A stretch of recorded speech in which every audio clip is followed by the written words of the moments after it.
joining the Labor Party at age 17. She earned her bachelor's degree from the University of Waikato. After university, she served on the staff of Prime Minister Helen Clark, then worked in the British Cabinet Office in London. And she volunteered at a soup kitchen in New York. She returned to New Zealand, and at age 28, she became a member of Parliament.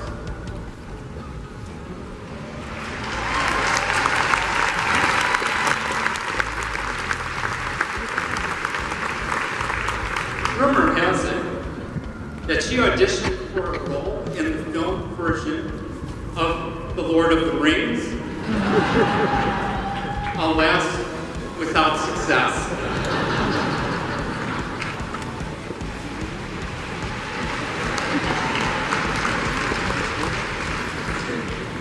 But her political career encountered no such obstacles, and in 2017, at age 37, she became the 40th Prime Minister of New Zealand.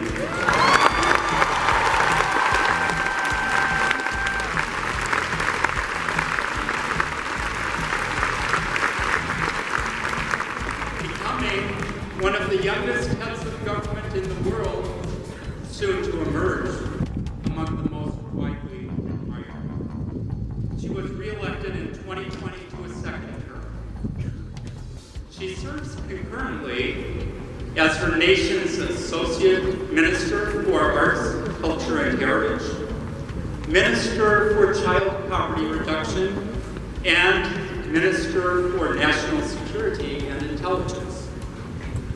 She has stepped up her nation's efforts to confront climate change.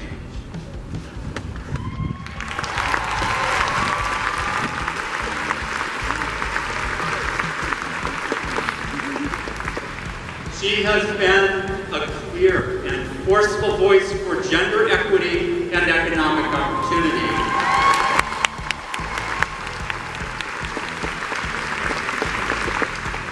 She has worked energetically to combat poverty among children.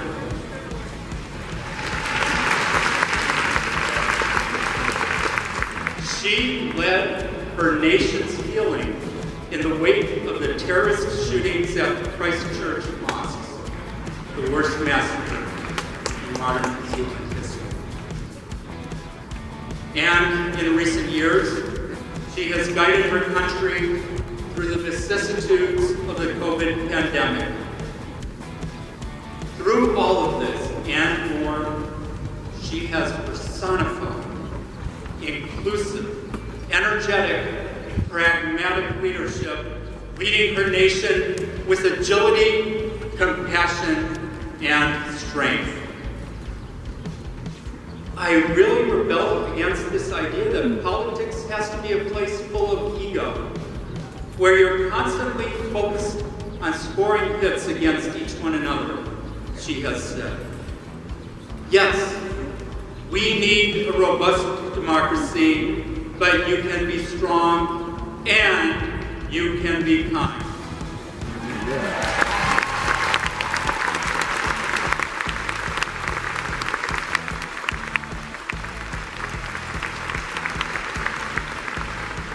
We warmly welcome and we rightly honor the Right Honorable Jacinda Ardern.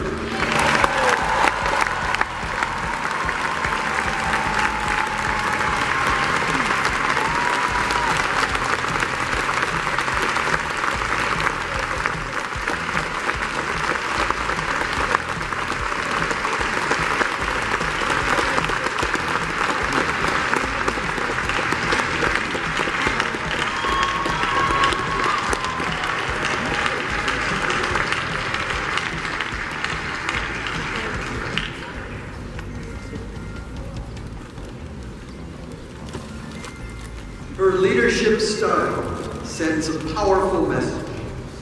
It's key to be both strong and kind, inclusive and empathic, hopeful and pragmatic. She guides a proud nation with new zeal and vision. Jacinda Laurel Ardern, Doctor of Laws.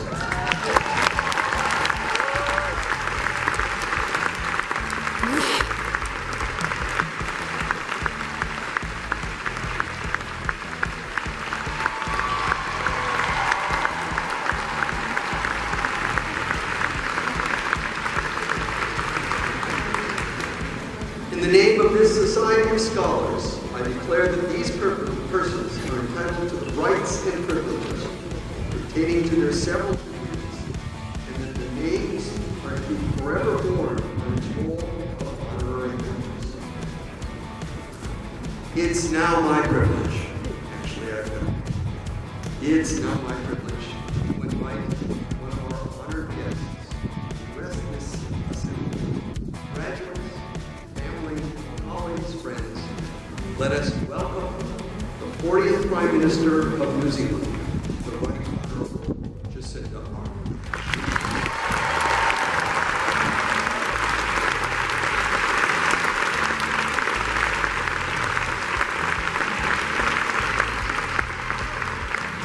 E oku manukura nā pauhaimata o tēnāhi.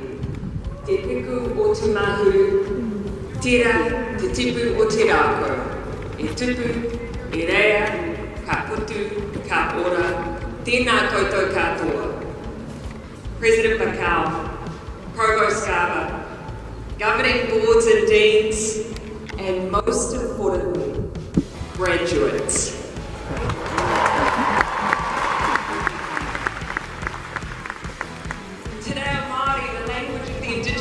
Of Aotearoa, New Zealand. I pay tribute to all of the esteemed guests who stand here in this great forest of knowledge. I am truly privileged to be here, and I thank you for the honour. There are some moments in life that make the world feel small and connected. This is not one of them. I'm used to walking into a room in New Zealand and knowing at least someone. It is one of the beautiful things about a small country like my own. And while this moment feels incredibly daunting to me right now, I do take comfort knowing there are around 30 New Zealanders studying here.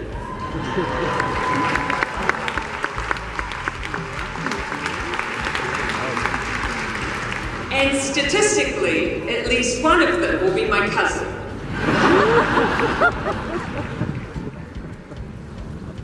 But then there are some moments that serve to remind you that despite distance, despite vastly different histories and experiences, there are many things that connect us.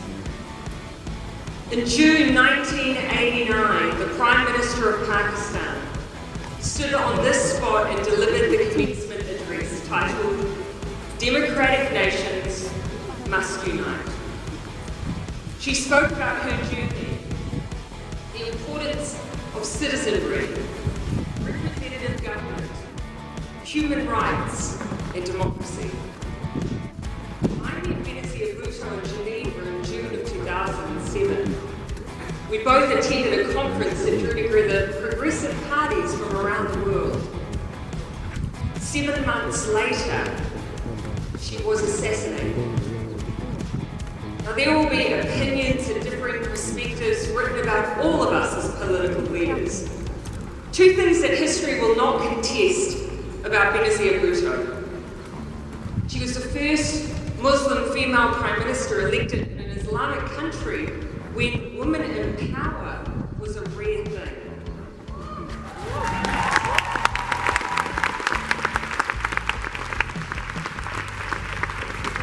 She was also the first to give birth in office.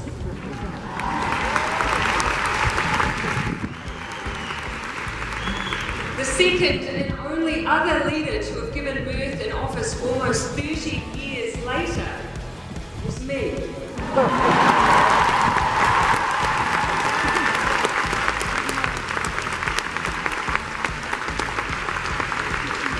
daughter, Neve Ardern was born on the 21st of June 2018. When is he a The path she carved as a woman feels as relevant today as it was decades ago. And so too is the message she shared here in this place. She said, partway through her speech in 1989, the following: "We must realise that democracy can be fragile." Now, I read those words as I sat in my office in Wellington, New Zealand, a world away from Pakistan. While the reasons that gave rise to her words then were vastly different, they still ring true. Democracy can be fragile. This imperfect but precious way that we organise ourselves, that has been created to give equal voice to the weak and to the strong, that is designed to help drive consensus, it is fragile. For years, it feels as though we have assumed that the fragility of democracy was determined by duration. That somehow the strength of your democracy was like a marriage. The longer you'd been in it, the more likely it was to stick. But that takes so much for granted. It ignores the fact that the foundation of a strong democracy includes trust in institutions, experts and government. And that this can be built up over decades but torn down in mere years. It takes for granted that a strong democracy relies on debate and dialogue. Even the oldest regimes can seek to control these forums, and the youngest can seek to liberate them. It ignores what happens when, regardless of how long your democracy has been tried and tested, when facts are turned into fiction, and fiction turned into fact, you stop debating ideas and you start debating conspiracy. It ignores the reality of what we are now confronted by every single day. Forgive me while I take a water break.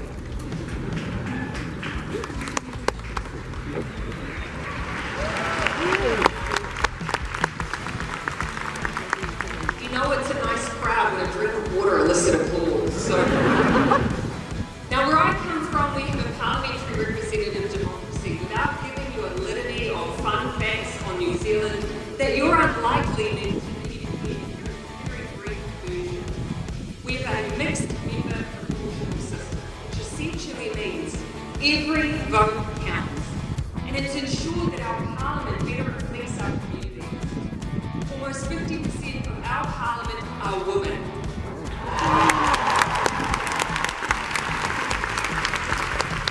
Almost 20% are Māori, the indigenous people of New Zealand.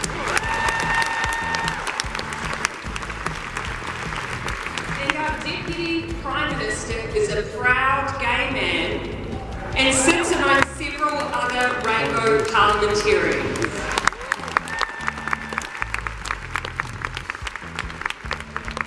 In the past 10 years, we have passed laws that include everything from the introduction of gay marriage and the banning of conversion therapy, right through to embedding a 1.5-degree climate change target into law, banning military-style semi-automatics and assault rifles,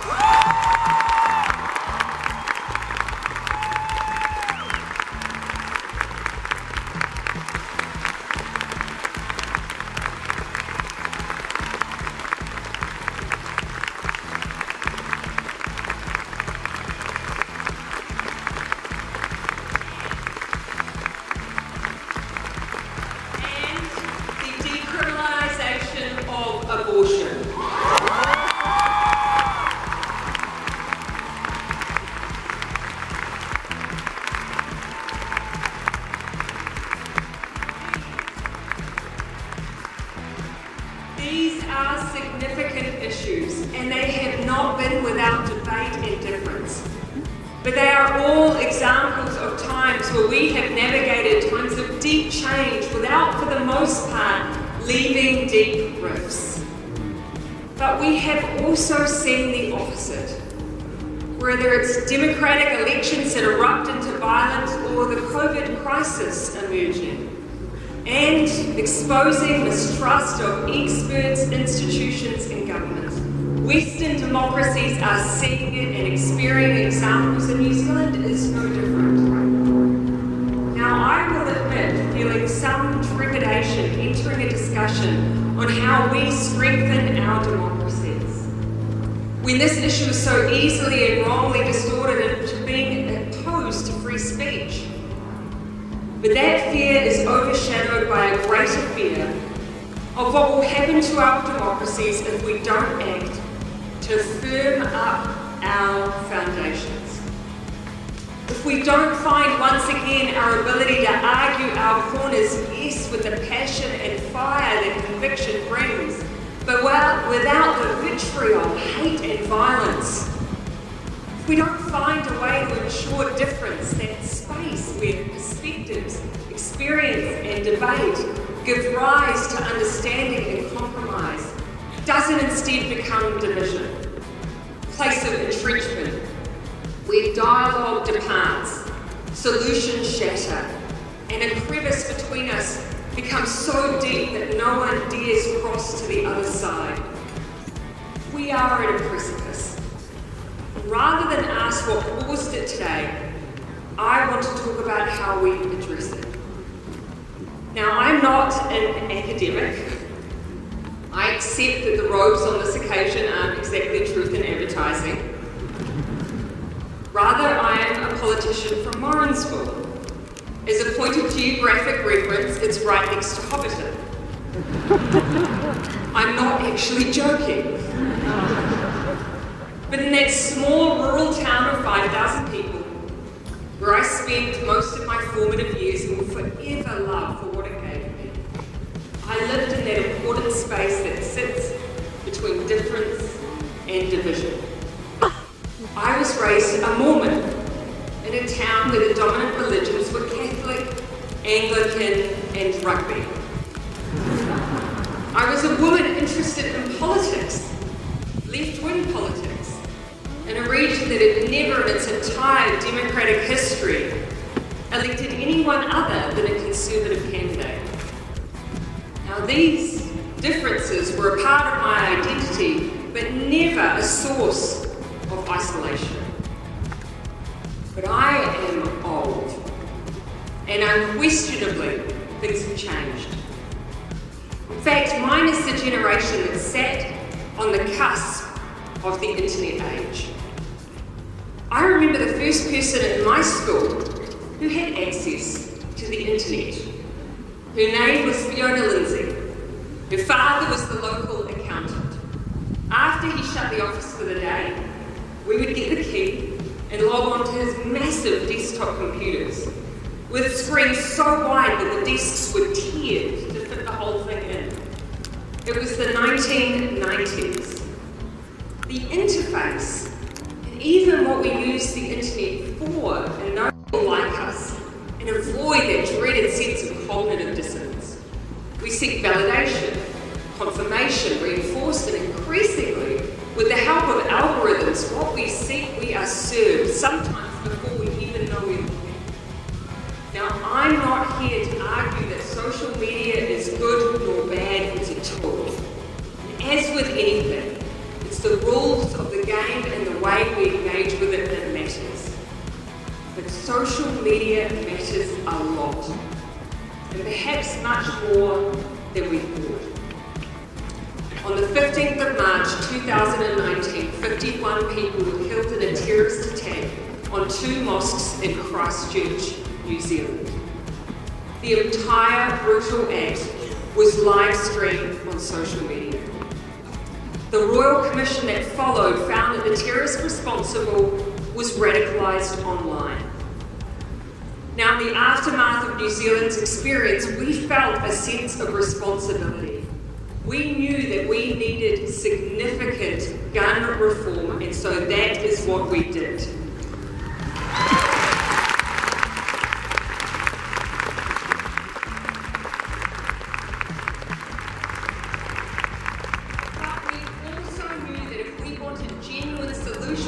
the issue of violent extremism online, it would take government, civil society, and the tech companies to come together and change the landscape. And the result was the Christchurch call to action. And while much has changed as a result, important things haven't. The time has come for social media companies and other online providers to recognise their power and to act on it.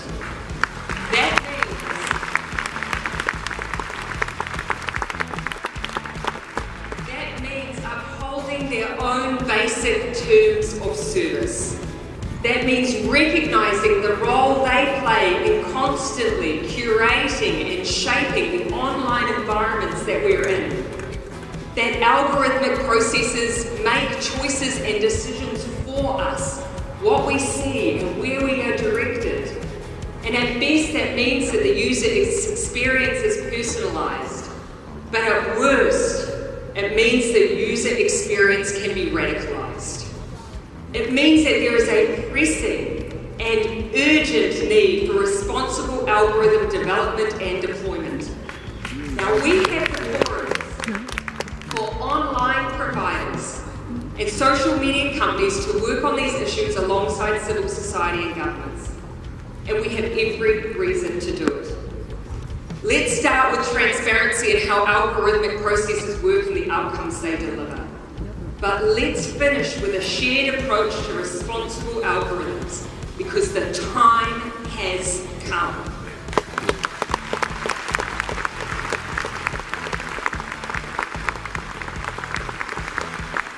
But the tech companies, they are only part of the answer. What we do as individuals in these spaces matters too.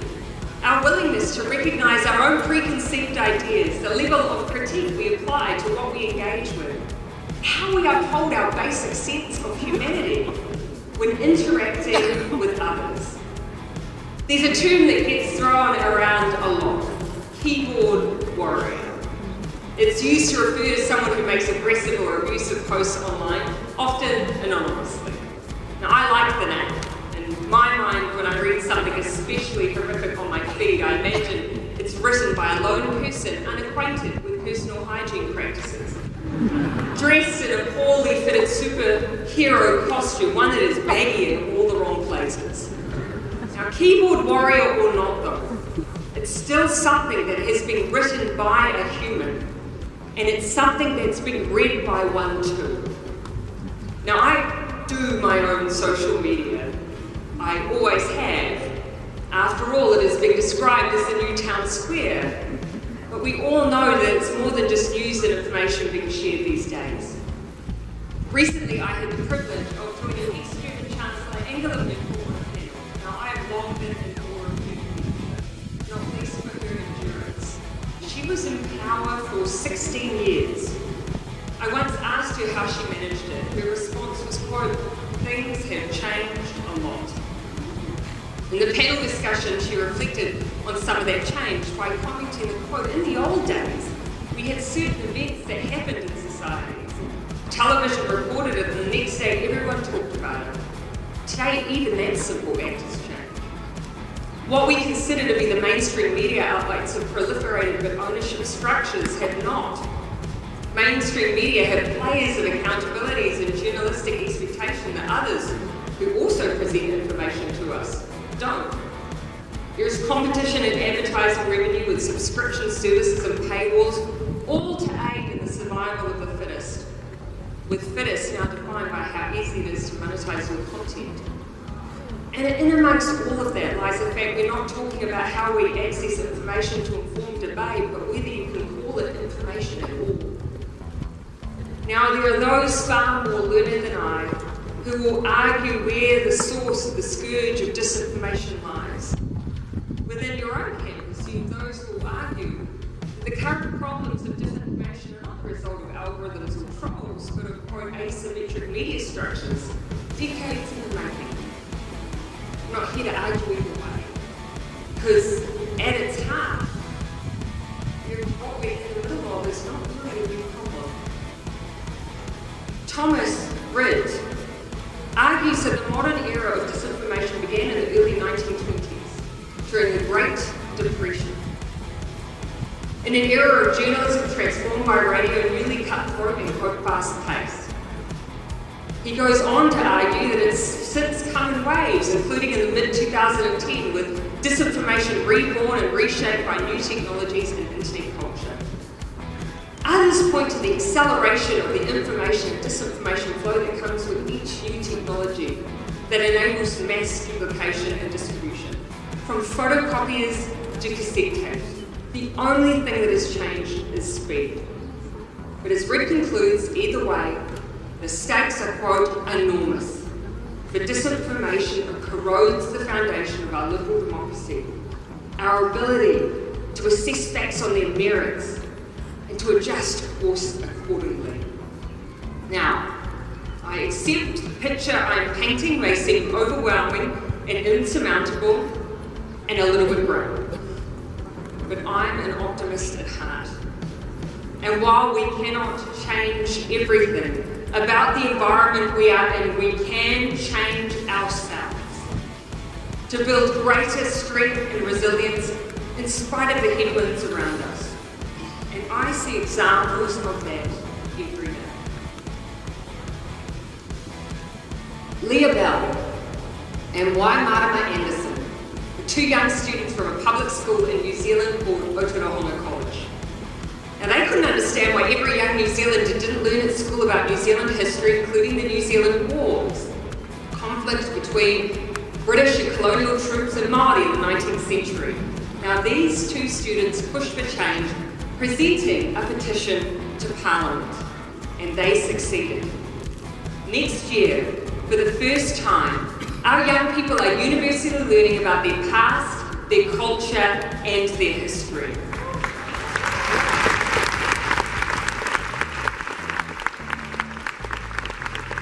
But what is important here is just not what our young people learn, but how. In a disinformation age, we need to learn how to analyse and critique information. Now, that doesn't mean teaching mistrust, but rather, as my old history teacher, Mr. Fountain, extolled, to quote, understand the limitations of a single piece of information, and that there is always a range of perspectives on events and decisions. Our history shows us the importance of this, but so too does our present. You are and will always be surrounded by lies. You will continue to be exposed to disinformation.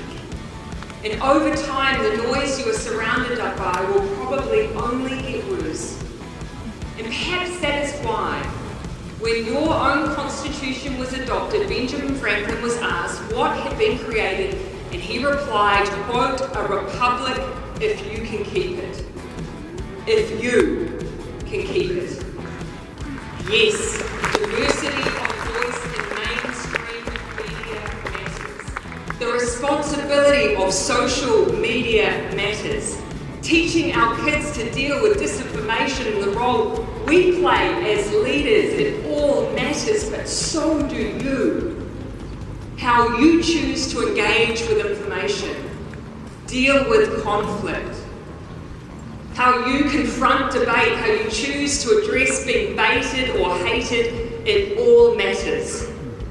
And the overwhelming challenges that lay in front of us and our constant efforts to reach into the systems, the structures, the power, don't overlook the simple act that are right in front of you.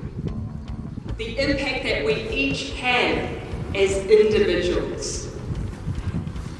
To make a choice to treat difference with empathy and with kindness. Those values that exist in the space between difference and division, the very things we teach our children, but then view as weakness in our leaders.